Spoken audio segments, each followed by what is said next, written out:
Jenna Morton.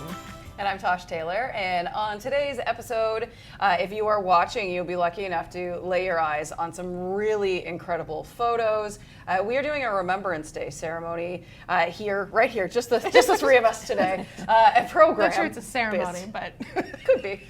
We'll see what we get into. We have Dawne McLean with the Albert County Historical Society joining us today. Dawne is the president of the Historical Society. Thank you for being here. Nice to be here this morning.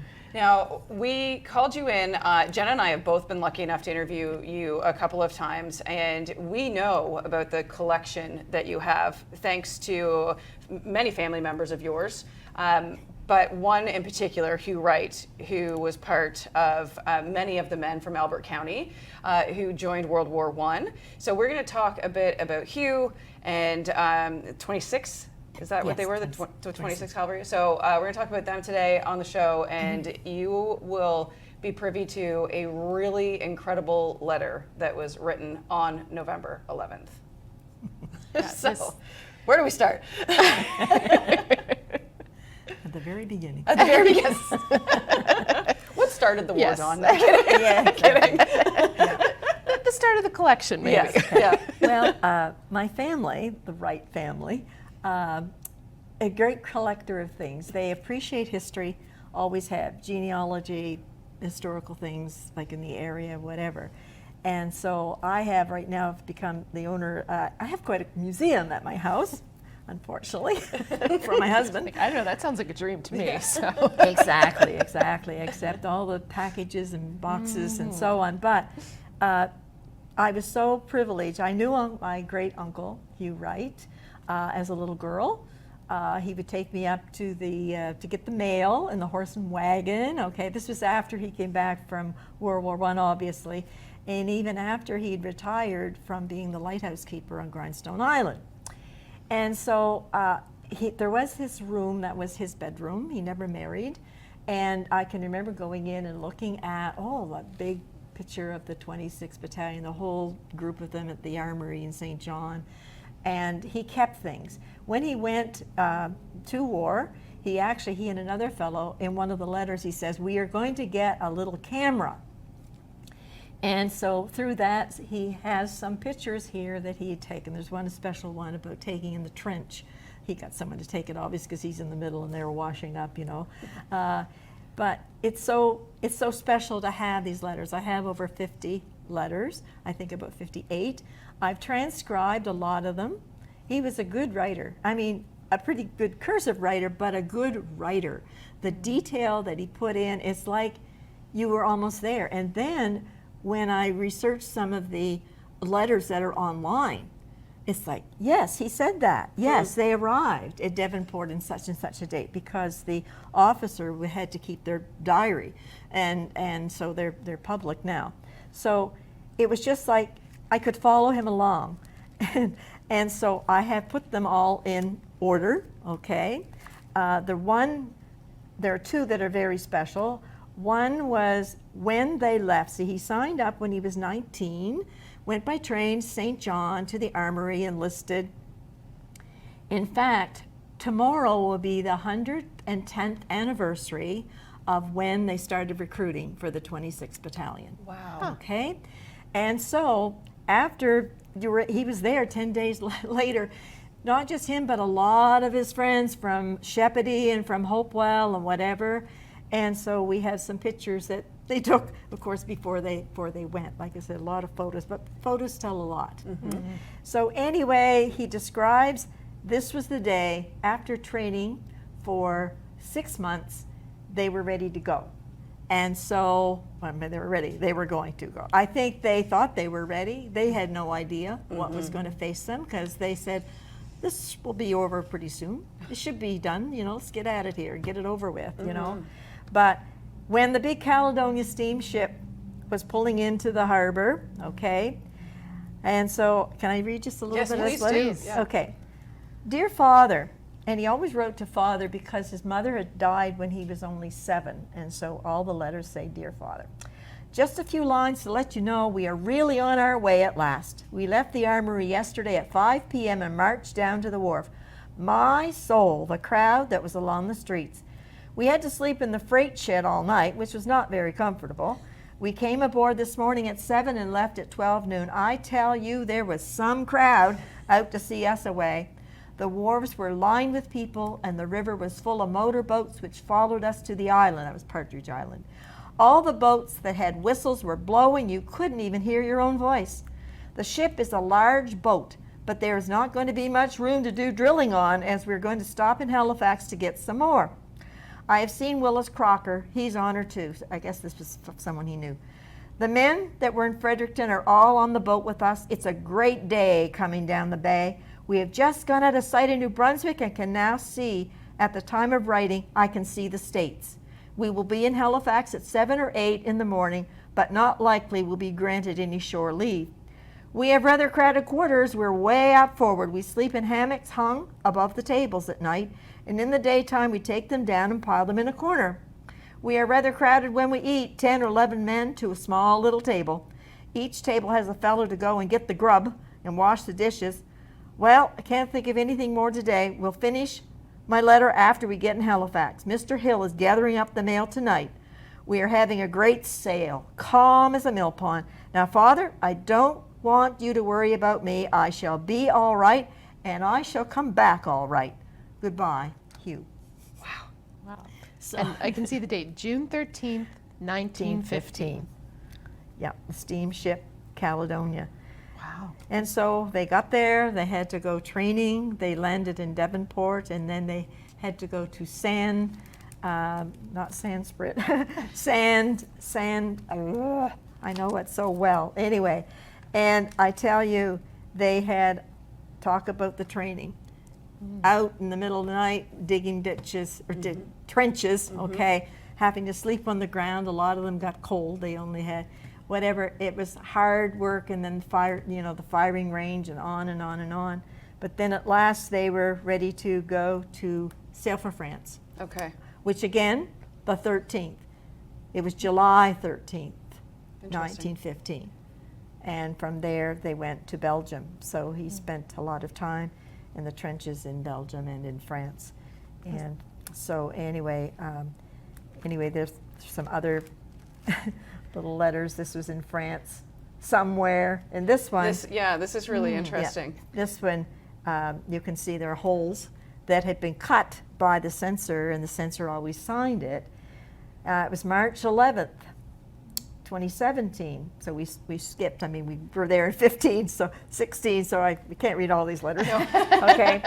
I'm writing tonight sitting outdoors, and believe me, it is one fine night. Nice and warm. Really, the first warm day we've had this spring. It has been some time since I wrote, but we are cut out, that the person does not get much chance to write. So I hope you don't worry much about me.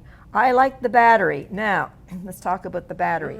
He was in the 26th Battalion Infantry, okay, all through this training and so on. But there was an opportunity. He joined the 5th Siege Battery, and he was training, so he spent the rest of the war as a gunner.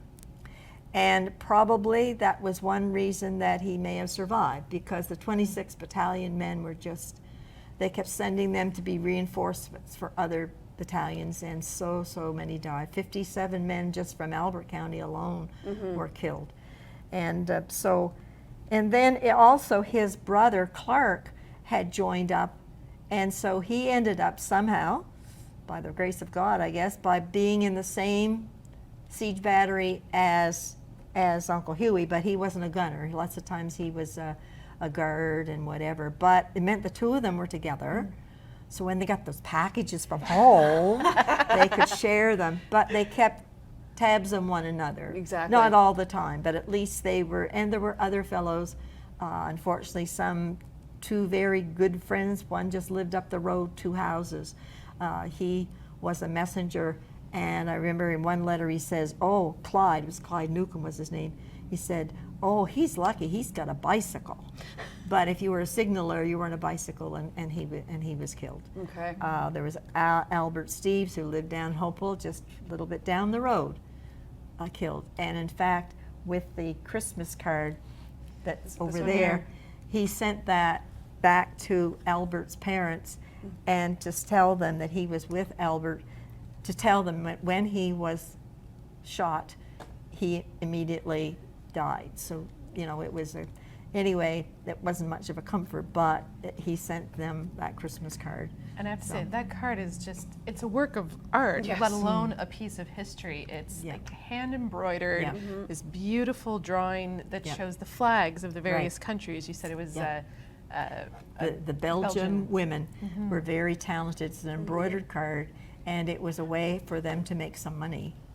And so there are many others. I know there's one, and it actually has the cap of a soldier cap, and it's, anyway, they're just beautiful. So you could see that it was so hard that everyone was trying to survive, and even the men and women in these countries where they were fighting to keep save them. Yeah. Well, and to have some little sense of normalcy almost too, of doing some you know, piece of art like that, Yes, that has exactly. meaning behind Exactly.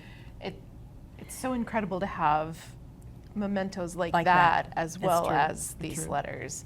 You have another letter that we want you to read because it's so important as one of the final letters he would have sent home. Yes. Okay. That is the real letter. He wrote letters. He had what they call indelible pencils, and so when they would write on the paper, it looked a purplish color. Okay, so I'll read from my transcription. Okay. France, November 11th, 1918. My dear Father, just a few lines today to let you know that we are both well and that the war is at last over, so you will not need to worry anymore. The armistice was signed early this morning, and everyone thinks that it will last for good. The hostilities ceased at 11 o'clock this morning. Father, you have no idea how happy I am, and I think I have reason to be. I can hardly realize that it's true, but it is, and just think we will be home in a few months. Well, Father, I can't write much today. I received a box from home. Here we go. I was talking about their box from home. A few days ago with some maple syrup, and it was sure good. Well, we'll close with love to all. Hugh. Now, he said a few months. They didn't get home until May 2019. Right. Okay. Yeah. It was a long wait. Yes. But they were able to travel about. I also have in my Pickle trunk all of the programs that they would go to, the theater, Wow. whatever, baseball games. I mean, I'm sure they were just bumming around with what money they had, you know. And but they were together, and they knew that they would be coming home. And they came home on the Olympic. It was May 2019. They landed in Halifax. Then they boarded trains, and obviously he would board a train to come probably to St. John. Maybe Moncton, I don't know. But Yeah. St. John seemed to be the railway station that they went to a lot. Okay. So anyway, and so then after he got home, he helped on the farm. It's my grandfather, that's why he couldn't go to war. He had to look after the farm. That's right. Okay, and but they were a great support. Uncle Hugh was gassed, and he had bad lung problems and asthma. I remember all his life on the puffer, whatever. But he came home at last. They did come home. Both of them. Both of them, yeah. Amazing. Yeah. Yeah. Did he ever talk about this collection? Did he know that all the letters were kept? Did you ever talk about it in that sense? No, he died when I was really young. But he knew, he was a keeper.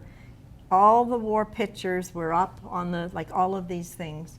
They were put up around the house. Well, not around the house, but I remember there's a nice picture of him in the Grindstone Island that these pictures he had framed, and he had a large one of the 26th Battalion up down the armory, and I got a copy of it. It's at the museum in the World War I County of Heroes exhibit. And so he was a keeper of things. He kept his 5-star, the 1418 medal that you had to be serving already before 2015 to get that, to receive that. And I know that he had it inside his pocket on a chain. So he he knew those letters were kept. Now, mind you, every letter he got, they had to be destroyed. That's why he says in one letter, he read them, that was so wonderful. He said, I've read them 2 times and I'm going to read them a lot more before they're destroyed.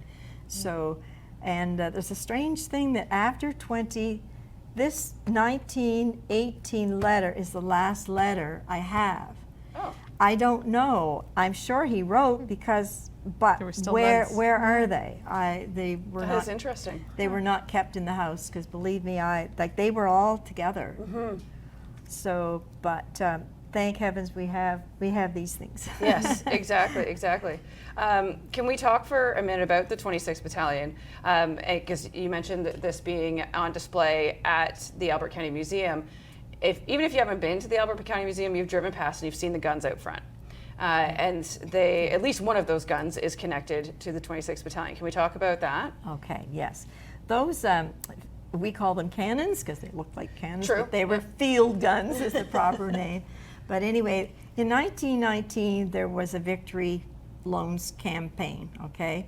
And all of the, we had to raise money to get these men back home and to pay for the expense.